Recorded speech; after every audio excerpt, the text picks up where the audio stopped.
How many of you have used Swiss chard? It's like, so Swiss chard is like beet greens, let's just be honest about what they are, big beet greens with a thick stem. But people are often intimidated by them, and like, I actually think chard is better than spinach in cooked dishes. So anything that calls for spinach, use chard.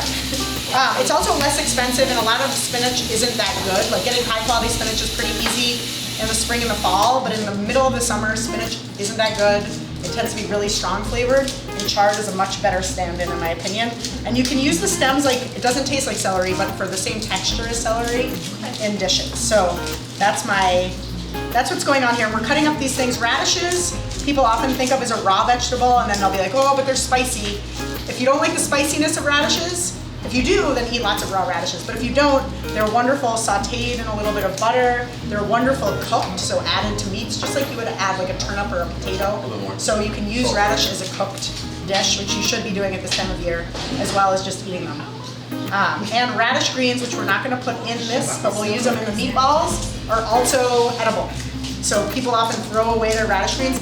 And I have to say, I'm not a big fan of radish greens raw. They're a little fuzzy. But the best ways that I have found to use radish greens are just cutting them up and sauteing them. So we'll put them in the meatballs, so cut them up really finely.